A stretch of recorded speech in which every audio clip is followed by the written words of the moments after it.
Meus irmãos, uma vez mais, quero saudá-los com a paz do Senhor Jesus. Tomai assento, podeis assentar. Quero uma vez mais louvar a Deus e agradecê-lo pelo grande privilégio de poder estar aqui com os irmãos esses dias, pela graça, bondade e misericórdia de Deus que tem me alcançado e me sustentado cada dia. É esta, com certeza, a razão de poder estar aqui com os irmãos nesses dias e inclusive nesta noite. Renovo minha gratidão ao pastor Antônio Ferreira, que é o presidente desta igreja, em nome dele, cumprimento todo o ministério, saúdo a sua distinta esposa, irmã Violete, né?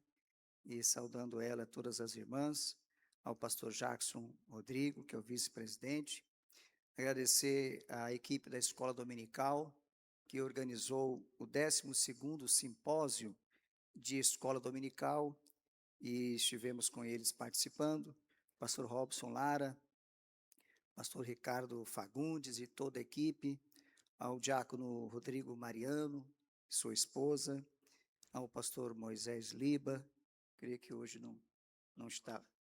Cadê o pastor Moisés? Está por aí? Ah, muito bem.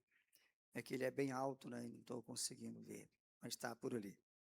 Ao presbítero Márcio, que tem nos acompanhado esses dias, quero agradecer. Ao evangelista Wanderson e a irmã Cláudia, que gentilmente estiveram lá nos recebendo. Ao pastor Melquisedeque, que é um amigo.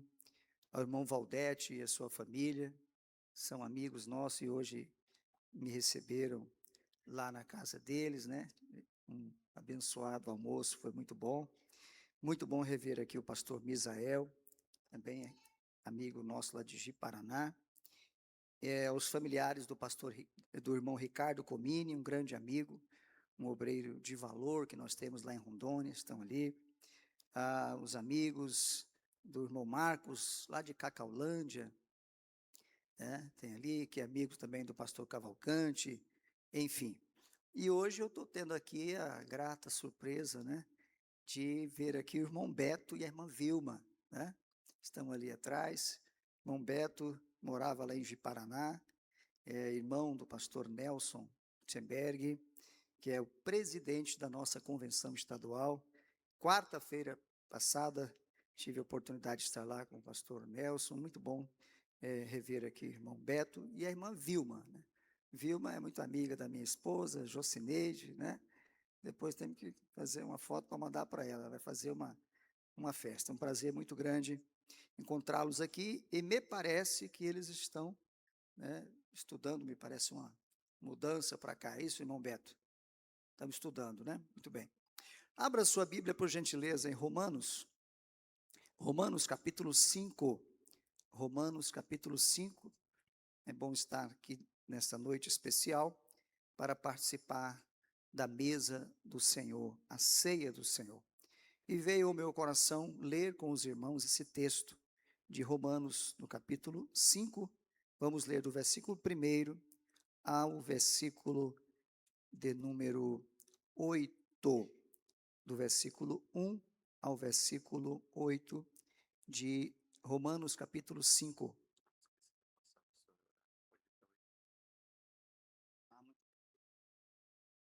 Romanos capítulo 5.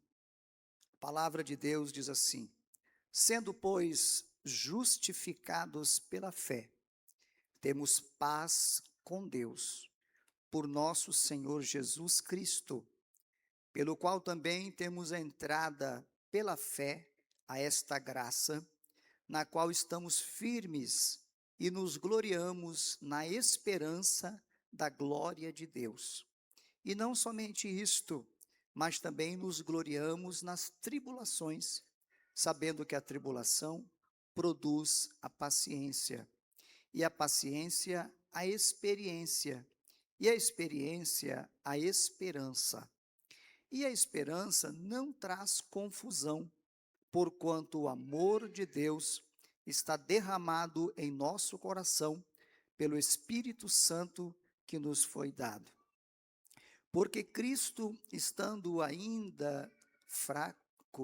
nós ainda fracos, morreu a seu tempo pelos ímpios, porque apenas alguém morrerá por um justo, pois poderá ser que pelo bom alguém ouse morrer. Mas Deus prova o seu amor para conosco, em que Cristo morreu por nós, sendo nós ainda pecadores. Vamos ler juntos o versículo 8. Mas Deus.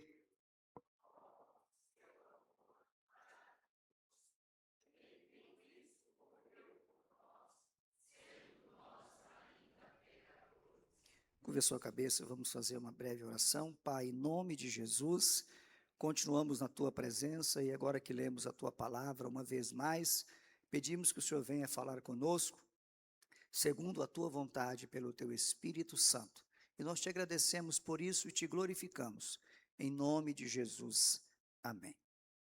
Meus irmãos, nessa noite nós estamos aqui reunidos em torno da mesa do Senhor para fazer memória, fazer lembrança do sacrifício de Jesus por todos nós na cruz do Calvário.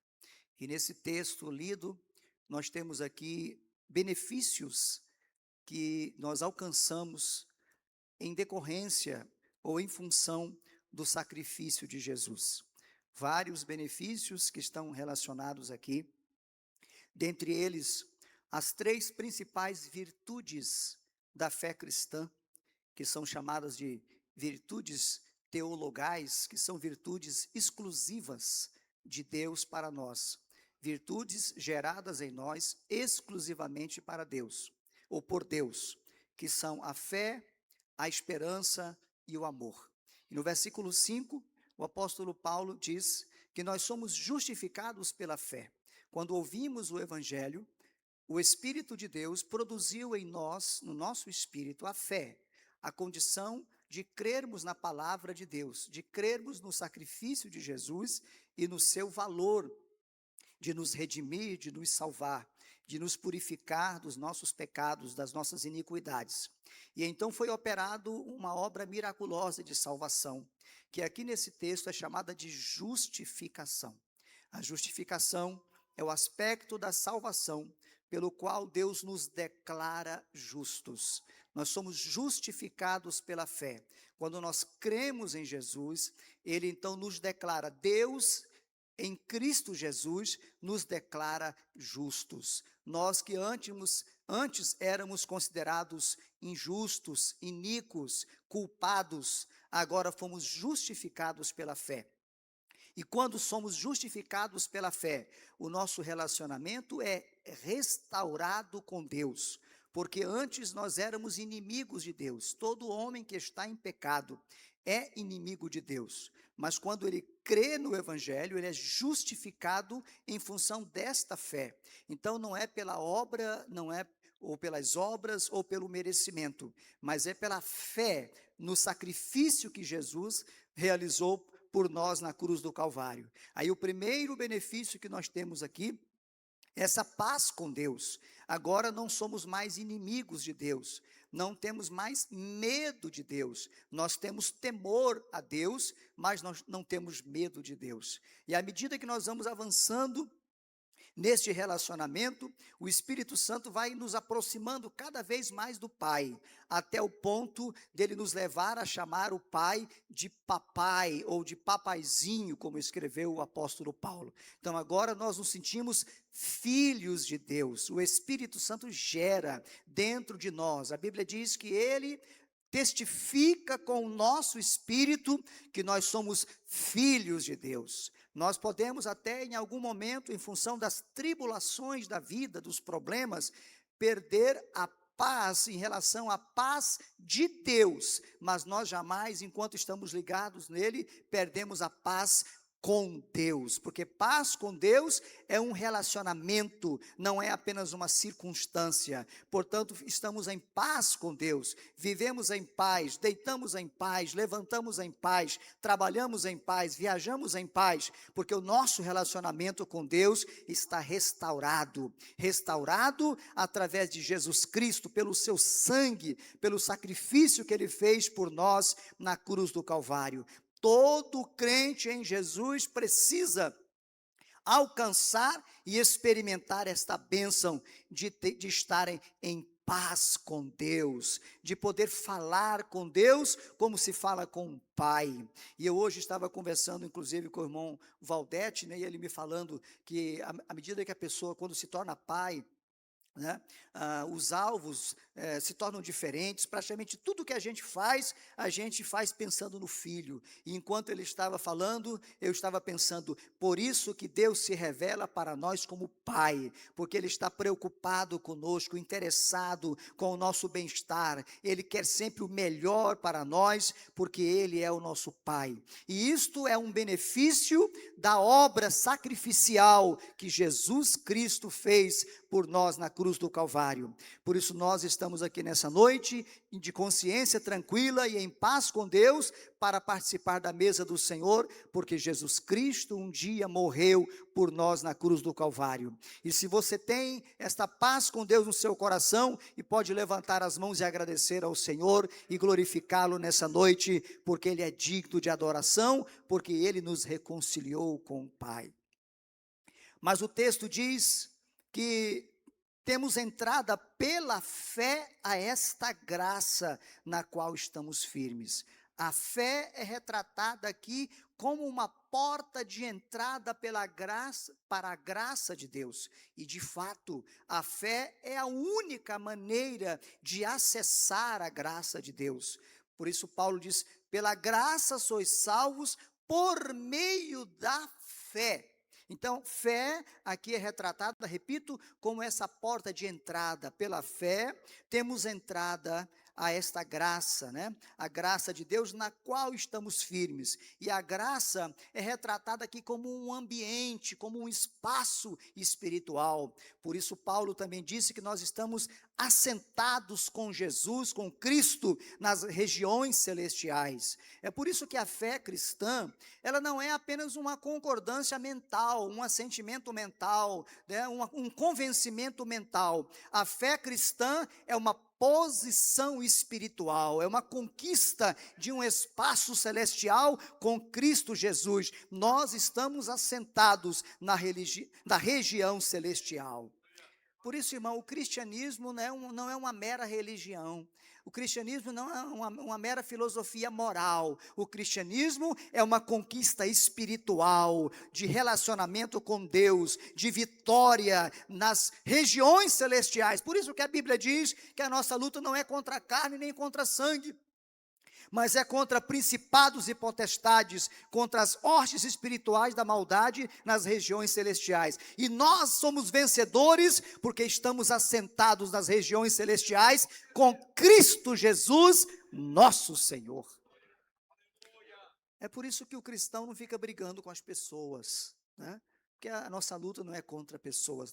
Nós dobramos o joelho, entramos na presença de Deus e nós vencemos na região celestial. Bendito seja o nome de Jesus. Então, pela fé, nós temos acesso a essa graça na qual estamos firmes. E o texto agora vai fala da segunda virtude cristã essencial, que é a esperança. Então, primeiro, nós obtivemos a fé.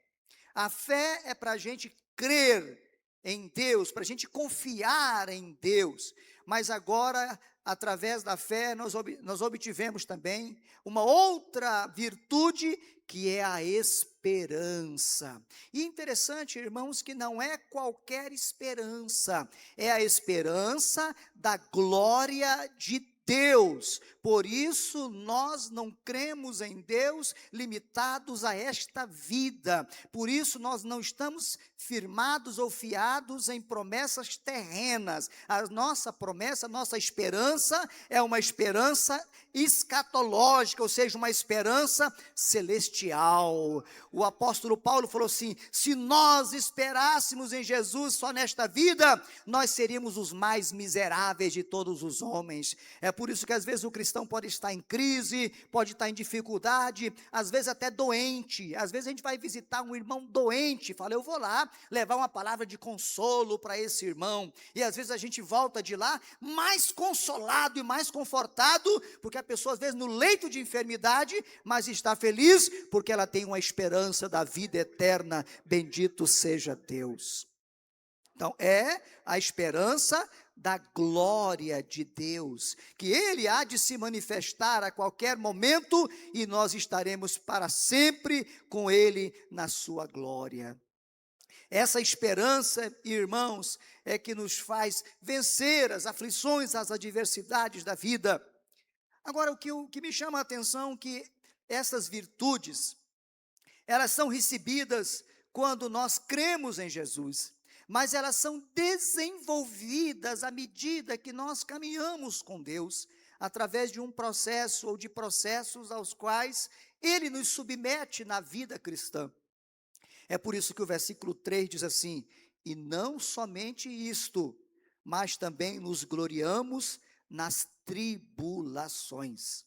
Então, no primeiro plano, nós recebemos essas virtudes no começo da nossa vida cristã, só que elas não vêm para a gente completas, elas vão ser desenvolvidas ao longo da nossa carreira cristã.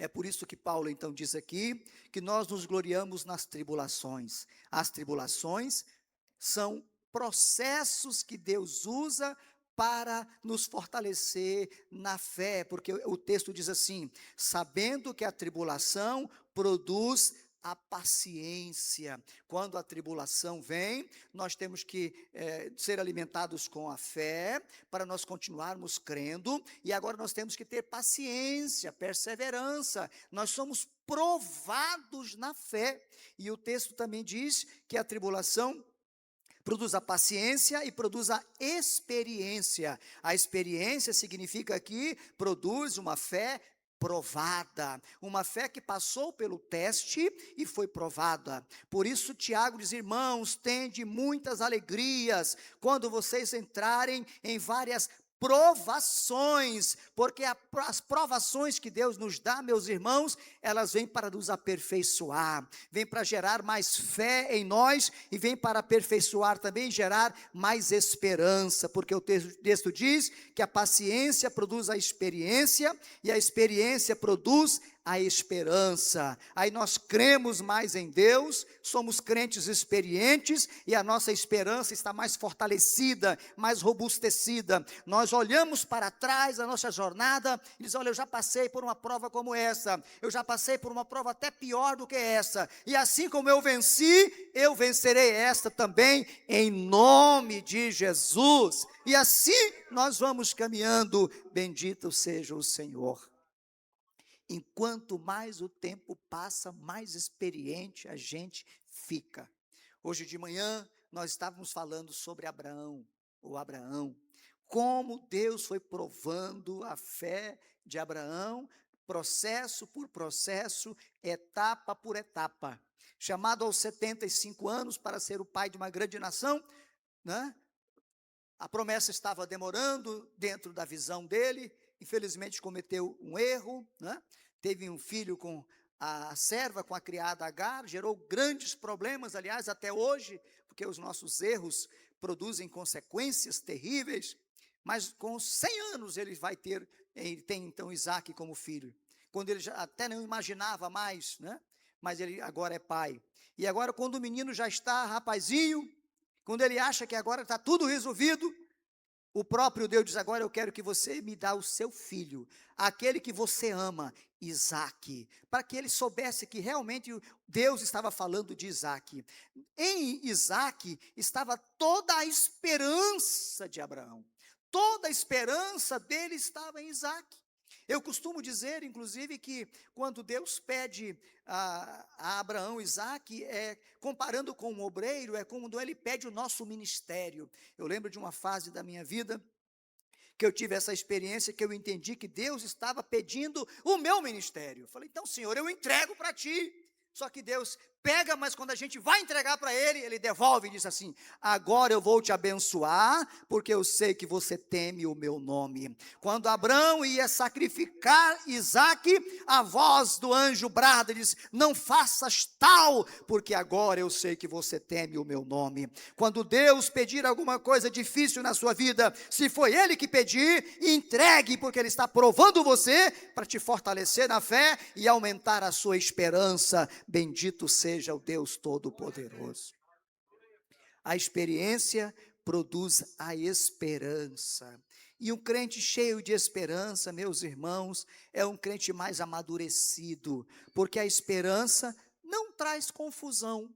Ele passa agora a compreender os processos, compreender as coisas. Irmãos, e como é importante a gente conhecer o caráter de Deus. Porque sejamos sinceros, todos nós corremos esse risco, né? Mas às vezes, em tempos passados, o risco era maior. A gente duvida do caráter de Deus. E aí eu me lembro naquela passagem que Jesus ordena os discípulos entrarem no barco para atravessar o mar da Galileia. E Jesus diz assim: vamos entrar no barco e ir para outra banda. E eles entraram no barco e Jesus, cansado, deitou-se e foi dormir. E levantou-se uma grande tempestade e parece que o barco ia a pique, ia afundar. Então os discípulos foram e disseram: Senhor, o Senhor não se importa que nós pereçamos? E ele então levantou e o censurou pela falta de fé, repreendeu o vento, repreendeu o mar. Por quê? Porque ele esperava que os discípulos crescem na palavra dele, porque Jesus falou assim: levantemo-nos e vamos para outra banda. Quando Jesus nos chama para ir a um lugar, ele vai nos levar até o lugar aparelhado, não importa as circunstâncias que ocorram na caminhada. Quando Jesus nos salvou, ele nos salvou para levar ao céu. Então não importa o que nós vamos passar nessa caminhada, nós vamos atravessar para a outra banda e vamos alcançar o céu, a presença eterna de Deus. Bendito seja o nome de Jesus. Então, quando você passar por provação, por dificuldade, fique em paz. Jesus está no barco. O barco não vai afundar. Nós vamos atravessar para outra banda. Glória seja dada ao nome de Jesus. A esperança não traz confusão. Aqui vem a terceira virtude. Porquanto o amor de Deus está derramado em nosso coração pelo Espírito Santo que nos foi dado. Agora Deus derrama o seu amor no nosso coração.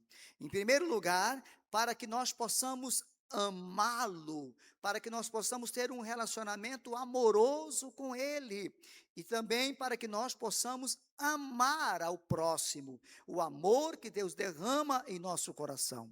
E às vezes eu tenho pensado muito sobre esse conceito de amor, não é? O que é amor? Hoje o mundo tem vários conceitos para amor. Alguns acham que amor é um mero sentimento, outros confundem amor, né, com uma paixão. Mas quando a gente olha para a palavra de Deus, a gente observa que amor é renúncia, amor é sacrifício, amor é abnegação, amor é justiça, amor é fazer o que é correto, amor é pagar o mal com o bem. Isto é o verdadeiro amor. O apóstolo Paulo, escrevendo a igreja de Corinto, diz que o amor tudo suporta, tudo crê, tudo espera, não se soberbece, não julga com imparcialidade, não é indecente, não suspeita mal. Então, se essas características tem dentro de nós, é porque nós temos amor. Aí não vamos suspeitar dos irmãos, não vamos desistir dos nossos compromissos,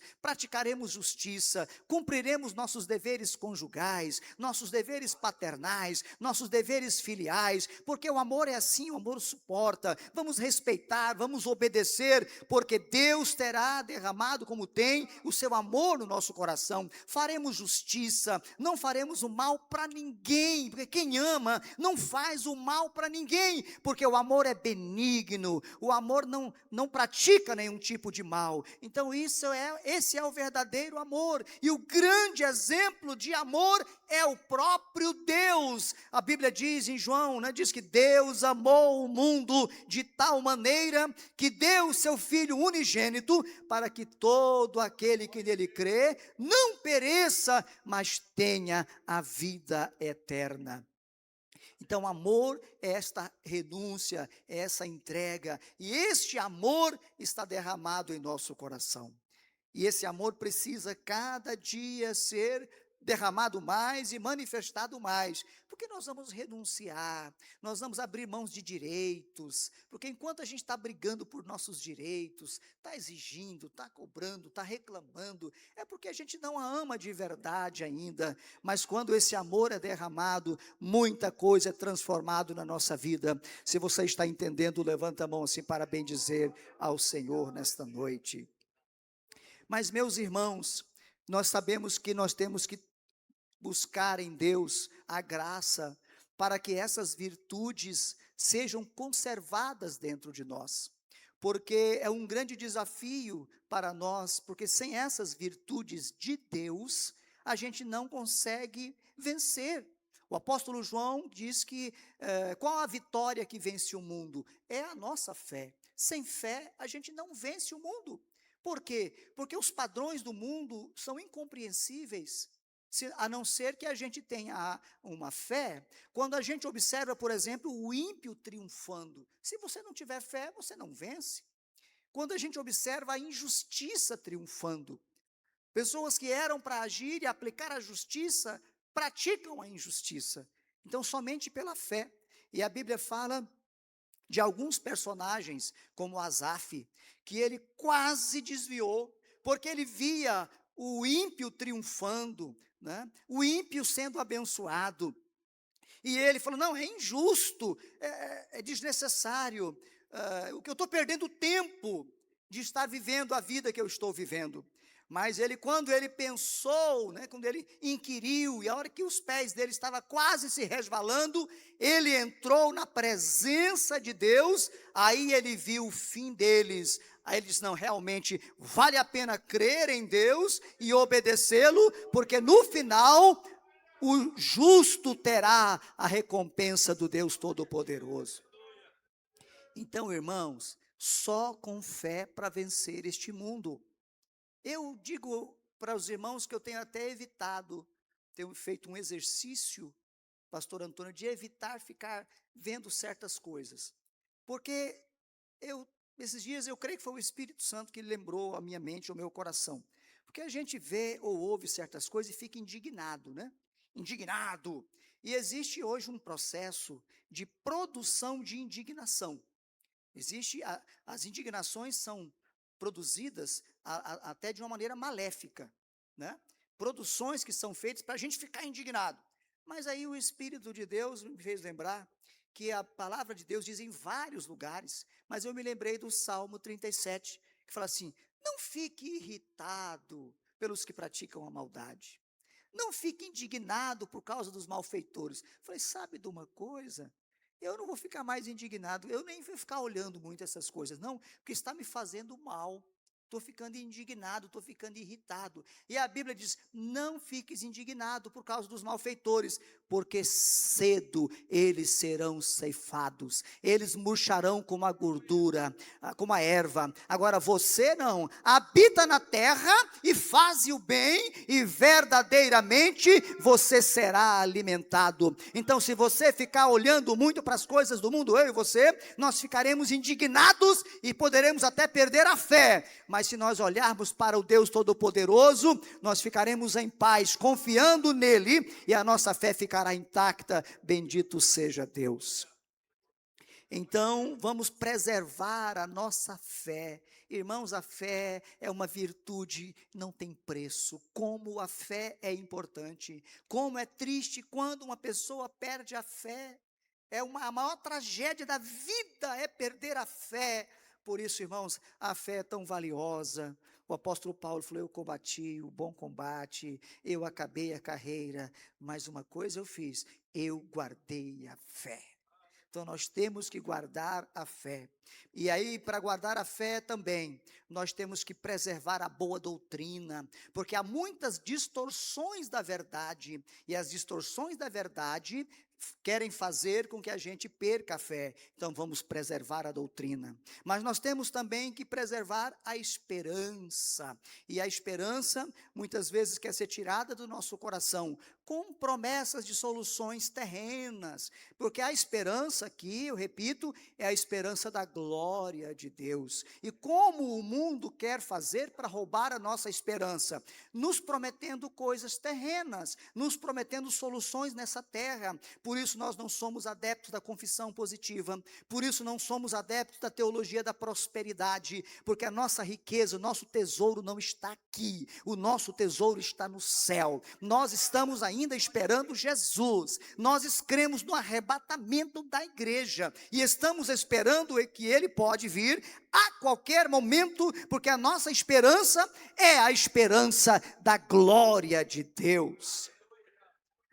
E a terceira virtude que nós temos que lutar muito para preservar é o amor. E sabe, irmãos, que uma das coisas que mais estão batalhando contra o nosso amor hoje é a iniquidade. O Senhor Jesus disse assim: e por se multiplicar a iniquidade, o amor de muitos esfriará. E olha, me chama a atenção, porque iniquidade é diferente de impiedade. Iniquidade é pecado, assim como impiedade também é pecado. Mas a iniquidade é pior do que a impiedade. Porque a impiedade é praticada pelo ímpio. O ímpio pratica a impiedade. E a gente ver o ímpio praticando a impiedade já nos indigna. Mas a gente ver quem é ou tem o nome de justo, ou de crente, ou de cristão, praticando iniquidade, esse que é o maior desafio. É por isso que Jesus disse: por se multiplicar a iniquidade. O que é iniquidade? O conceito prevalecente da iniquidade é a prática do pecado por alguém que viola a norma. É a prática de um pecado consciente. A pessoa sabe que está errado, mas ela pratica, e a sua consciência parece que fica cauterizada. Então é um desafio para o crente amar a Deus. Quando ele vê alguém, às vezes até pregando a palavra, mas praticando a iniquidade. Mas fiquem em paz, meus irmãos, porque o Senhor Jesus disse assim, que naquele dia muitos dirão em nome, assim para ele: Senhor, em seu nome eu fiz maravilhas, eu expulsei demônios, eu fiz muitas obras grandes.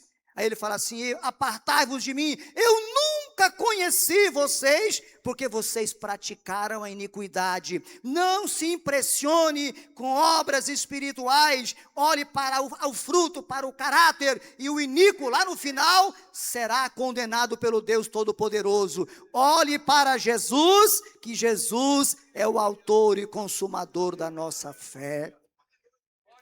Então tem pessoas que às vezes saem da igreja, falam: eu saí da igreja porque eu vi muita coisa errada na igreja. Irmão, não faz isso não. Toda igreja tem pessoas, nós somos imperfeitos, acontecem coisas imperfeitas na igreja, mas você vai se escandalizar por causa disso? Por se multiplicar a iniquidade, o amor de muitos esfriará, mas aquele que perseverar até o fim, este será salvo. Quantos estão aqui dispostos a perseverar até o fim? Levante a sua mão. Eu sinto a presença de Deus.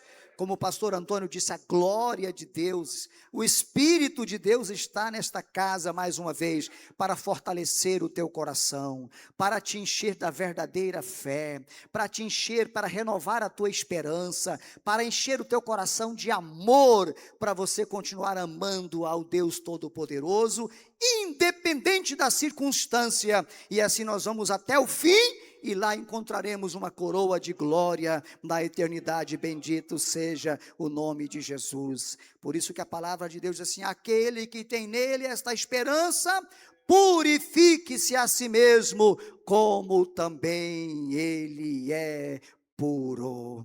Quantos está cheio dessa esperança, da fé e do amor, e pode adorar ao Senhor nesta noite?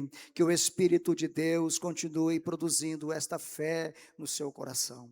Que seja uma noite de renovação, que ao participar do símbolo do corpo e do sangue de Jesus, você participe com alegria, em paz com Deus, e essa ordenança, que ela sirva para ser uma renovação da sua fé, da esperança e do amor do Senhor Deus, no meu e no teu coração. Que Deus os abençoe, em nome de Jesus. Amém. Fiquemos de pé em nome de Jesus. O irmão me dá a oportunidade de fazer uma oração.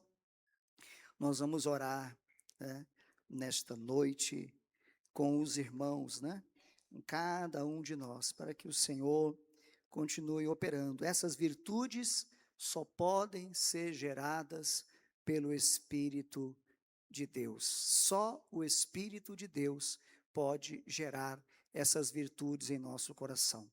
Por isso que nós dependemos totalmente dele. Vamos orar? Pai, em nome de Jesus Cristo, teu Filho, nós estamos nessa noite na tua casa, na tua presença. Queremos te agradecer por esta grande oportunidade. Nós te adoramos pelo sacrifício de Jesus Cristo na cruz do Calvário, feito por todos nós e por toda a humanidade. Queremos te adorar porque um dia o Senhor gerou esta fé no nosso coração, e nós cremos neste sacrifício perfeito, e o Senhor restaurou a nossa comunhão com o Senhor, e hoje nós temos paz com o Senhor. Muito obrigado, meu Deus, pela paz que o Senhor nos dá. Agora, Senhor, pedimos que o Senhor venha renovar a fé, a esperança e o amor em nossos corações. Eu apresento cada irmão, cada irmã que está aqui nessa noite, que o Espírito do Senhor possa derramar este amor glorioso em cada coração. Aumenta a nossa fé, aumenta a nossa esperança. Se há alguém que até hoje não tinha crido, que o Senhor possa gerar esta fé salvadora no seu coração, e que este homem ou esta mulher, este jovem, possa confessar ao Senhor como Salvador pessoal, e a partir de hoje também estar cheio desta fé, dessa esperança e deste amor. Pai bendito e santo, nós pedimos a Ti estas bênçãos com gratidão, em nome de Jesus. Amém. Deus abençoe, em nome de